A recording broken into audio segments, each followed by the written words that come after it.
Bom dia, tudo bem? Então, ó, vamos lá. Vocês vão pegar a apostila número 3, capítulo número 2, tá? E nós vamos falar sobre o que é um ser vivo, né? O que é ser um ser vivo, tá bom?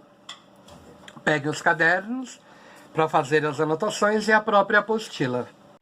Nós poderíamos citar aqui uma diversidade de grupos de organismos, como diz o próprio capítulo. Mas dentro de toda essa diversidade, nós temos que entender que eu posso ter lá o mamoeiro, o sapo, o besouro, a rã, a perereca, eu posso ter lá as cobras, eu posso ter a girafa, o leão, o tigre. Mas aí dentro de todo esse contexto, de todo esse grupo de organismos, desses seres vivos, o que será que eles apresentam, né? Os cientistas contestam, né? Eles concordam que os seres vivos apresentam certas características que são comum, mas como composição química, metabolismo, organização celular e ciclo de vida. O que se assemelha, né, de tão comum entre eles, né, de uma maneira geral, nesse grau de evolução, considerando o grau de parentesco, a evolução filogenética. Então, é tudo dentro de um contexto para a caracterização do que é um ser vivo, tá? Quando eu falo dentro dessa característica, eu vou falar sobre a composição química. Então, todos os seres, né, vivos, eles apresentam uma composição química semelhante, né? Dentre elas, a gente pode citar substâncias, como a própria água, o açúcar, a proteína, os ácidos nucleicos. São todas estruturas que fazem parte desse processo íntegro de formação, tá?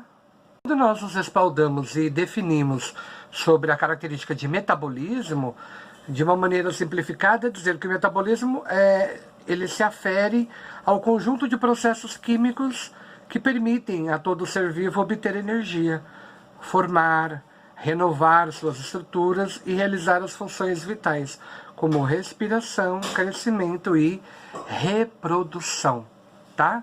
Se vocês se lembrarem, lá no primeiro dia de aula eu falei sobre o ciclo de vida. Ele é de extrema importância para o desenvolvimento pleno das estruturas celulares e do próprio indivíduo enquanto ser vivo, tá?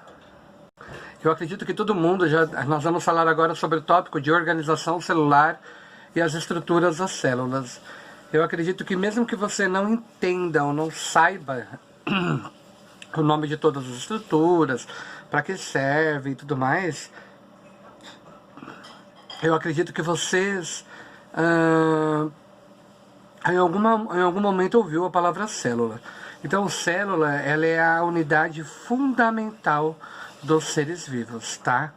Ela é capaz de realizar qualquer tipo de reação química no próprio metabolismo, né? Todo ser vivo, ele é constituído por uma ou mais células em questão. Os seres formados por apenas células são chamados de unicelulares. E os seres formados por duas ou mais células, eles são denominados como indivíduos pluricelulares, tá? De acordo com as principais teorias, características científicas que a gente tem aí presente, né? As primeiras formas de vida têm estruturas muito simples, parecidas com a de uma célula, porém, bem mais simples do que as células atuais que nós temos hoje.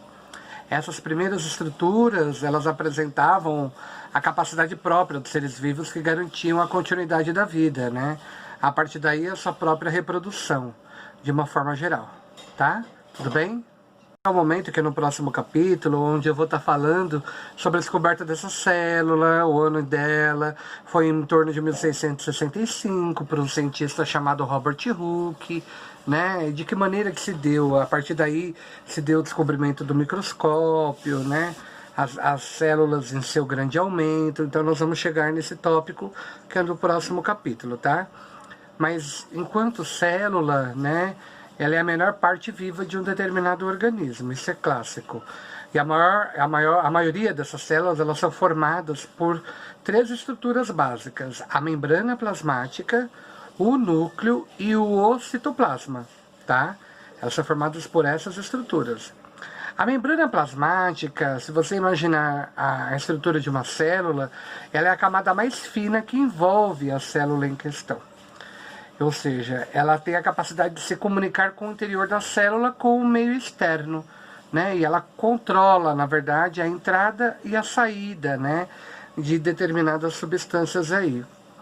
Por exemplo, né, essa membrana, né, a membrana ela permite a entrada e a saída de nutrientes que são absorvidos no processo da digestão, né?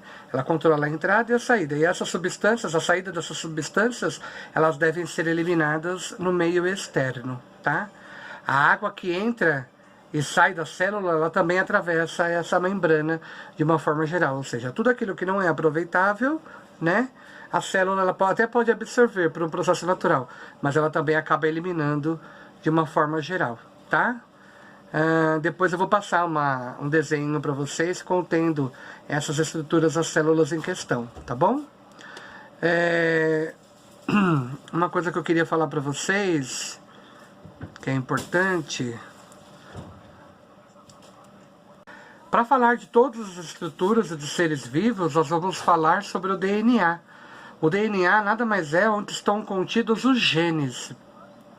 E que são esses genes, né? São estruturas necessárias e que expressam as várias características de um ser vivo. É neles que nós podemos, por exemplo, ver a característica do nariz de uma pessoa, a cor, né, de uma flor, ou seja, todas as características fenotípicas de uma pessoa a gente consegue determinar através das características fenotípicas aí, tá bom? Ou seja, são nos genes que estão contidos no DNA que vão nos apresentar as características básicas aí. Tudo bem? Eu acredito que vocês não estão tendo tanta dificuldade, porque nós já chegamos a citar algumas vezes essas características. Aí nós vamos ter também o citoplasma, né? O citoplasma, ele é formado por um líquido viscoso, né? Dentro desse líquido viscoso, ele é chamado de citosol, né? É constituído por água, proteína, gorduras e açúcares, que preenchem esse interior dessa célula. E lá nós podemos dizer que nós temos aí os organoides, que também são chamados de organelas, mas essas estruturas desempenham diversas funções. E o núcleo é o centro de tudo isso, né? É no núcleo que está o material genético que correspondem, né, às estruturas que são corresponsáveis pelas instruções de funcionamento da célula e do próprio organismo de uma forma geral. Em muitos seres vivos, por exemplo, o material genético é formado por filamentos de DNA. Agora, uma palavra-chave, o DNA é uma palavra do inglês, e nós fazemos a tradução dele do inglês para o português, que quer dizer ácido, uma molécula, né? Ácido desoxirribonucleico. Ácido é uma palavra, desoxirribonucleico é outra palavra, tá? É a tradução de DNA. Tudo bem, pessoal? Depois eu vou disponibilizar para vocês uma imagem. Eu vou disponibilizar tanto de uma célula vegetal como de uma célula animal. E aí vocês vão poder visualizar e ver essa característica. Uma coisa muito importante que eu falei também, já lá atrás nas nossas aulas, eu falei sobre o ciclo de vida, né? Então o ciclo de vida, ele se concede do quê? De que todo ser vivo, ele tem um ciclo de vida, ou seja, esse ciclo de vida ele tem etapas a ser cumprida, que é o nascimento, o crescimento, a reprodução, até atingir a sua morte celular, né? E dentro da reprodução, a gente consegue permitir de que o ser vivo ele dá origem a descendentes, ou seja, a descendentes que nós consideramos férteis, né? Ele pode procriar novos seres vivos. E essa reprodução ela pode acontecer de duas formas. Nós chamamos de reprodução sexuada ou de uma reprodução assexuada. Da característica de reprodução assexuada, nós temos que pensar o quê? Que é quando eu tenho um processo de formação de descendentes com material genético idêntico ao do ser vivo, do qual se originaram, tá? Geralmente a gente tem em características de micro-organismos, plantas, em animais, tá? Essa é uma das características que a gente tem aí, tá? E na reprodução sexuada é quando nós temos, é quando ocorre a fecundação, né? Que é a união do gameta feminino com o gameta masculino, que é a partir daí da onde nós fomos gerados, né? Então eu tenho o gameta, a união do gameta masculino da mãe, desculpa, tem a união do gameta feminino da mãe, que é o óvulo, e tem a união do gameta masculino do pai, que é o espermatozoide. Na união dos dois, eles trocaram esse material genético. Os indivíduos, eles são resultantes, né? Porque eles possuem uma combinação de material genético, em parte herdado do pai e na parte herdada da mãe. A mãe, no seu óvulo, contém 23 cromossomos. E o pai, no seu espermatozoide, contém 23 cromossomos. A união de 23 cromossomos da mãe com 23 cromossomos do pai gera um total de 46 cromossomos, ou a gente chama de 23 pares de cromossomos. Tá bom? Tudo bem até aqui? Alguma dúvida vocês ficaram? Então, na realidade, pessoal, esse foi o nosso capítulo, tá? A partir da próxima aula, nós vamos estar retratando sobre a descoberta dessa célula em questão, tá?